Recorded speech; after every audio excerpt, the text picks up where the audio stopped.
آخرت پر ایمان کئی پہلوؤں سے دین میں سب سے زیادہ اہمیت کا حامل ہے۔ یعنی رسالت کی اگرچہ اپنی اہمیت ہے، توحید اور خدا پر ایمان کی اپنی اہمیت ہے، بلکہ سب سے زیادہ اہمیت ہے، لیکن سوال یہ ہے کہ خدا اس دنیا میں کبھی غیب کا پردہ نہیں اٹھاتا۔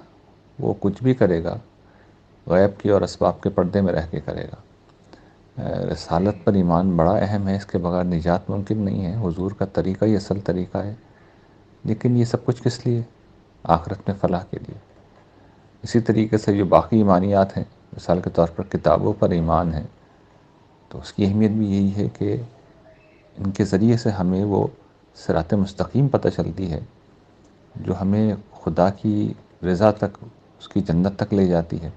حتیٰ کہ خدا کی رضا جو ہے وہ بھی جنت میں ملے گی، اس کا اظہار بھی جنت میں ہی ہوگا۔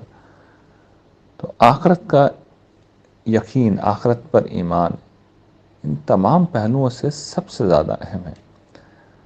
مگر ہماری نفسیات آخرت پر ایمان کو اصل میں قبول نہیں کرتی۔ یعنی انسانوں کے ساتھ یہ بڑا بنیادی مسئلہ ہے کہ وہ اس مادی دنیا سے اپنے آپ کو اوپر ہی نہیں اٹھا پاتے۔ جب میں یہ جملہ کہہ رہا ہوں تو اس کا مطلب یہ نہیں ہے کہ انسان رہبانیت اختیار کر لے، دنیا کو چھوڑ دے، شادی نہ کرے، کاروبار ملازمت نہ کرے، یہ میری مراد نہیں۔ مراد یہ ہے کہ اس حقیقت کو ماننا کہ یہ دنیا عارضی ہے، فانی ہے، یہ دنیا ختم ہو جانے والی ہے، اصل زندگی آخرت کی زندگی ہے، وہی اصل کامیابی ہے۔ یہ چیز جتنی بھی حقیقت ہو، ہماری نفسیات اسے قبول نہیں کرتی۔ یہ وہ سب سے بڑا مسئلہ ہے، یہ سب سے بڑی گھاٹی ہے جو ایمانیات کی راہ میں ہمیں عبور کرنی ہوتی ہے۔ یہ سب سے بڑی جنگ ہے جو ہمیں اپنے خلاف لڑنی ہوتی ہے۔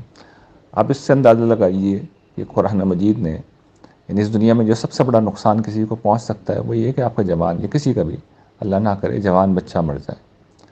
قرآن مجید نے اس کو موضوع بنا لیا ہے، اور جنگوں میں جوان لوگ ہی مرتے تھے، تو قرآن مجید نے تبصرے کیے ہیں کہ بھئی کیا ہوا، مر گئے نا تو ہمارے پاس ہی آ رہے ہیں۔ یعنی سب سے بڑے نقصان کو بھی اللہ تعالیٰ اتنا لائٹلی لیتے ہیں کہ ایسا لگتا ہے کہ جیسے کوئی بات ہی نہیں ہے۔ یعنی ہماری کمر ٹوٹ رہی ہے، لیکن آپ یہ دیکھیے اللہ تعالیٰ جس اینگل سے بات کہہ رہے ہیں بالکل ٹھیک ہے کہ ہمارے لیے وہ نقصان ہوا ہے، لیکن وہاں تو اس کی زندگی شروع ہو گئی، ابدی زندگی شروع ہو گئی، اور ہم نے بھی وہیں جانا ہے۔ تھوڑے عرصے بعد ہم بھی اسی انجام سے دوچار ہوں گے۔ اور ہم سے پہلے ہزاروں نسلیں یہاں آباد تھیں، انہیں بھی اتنا اپنے ہونے کا اتنا یقین تھا، زمین کو انہوں نے بھی ایسے یہ بات کیا تھا، اسی اعتماد کے ساتھ کھڑے ہوئے تھے، اسی اہتمام کے ساتھ اپنی دنیا کو بنا رہے تھے۔ آج کہاں ہیں؟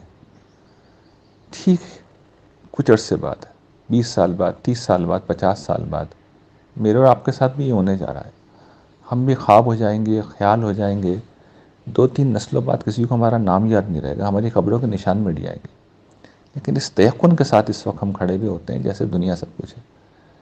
اتنا بڑا یہ دھوکہ ہے، اتنا بڑا فریب ہے، اس فریب سے اوپر اٹھنا یہ ایمان ہے، یہ ایمان ہے، اور اس ایمان کو اصل میں حاصل کرنا ہے۔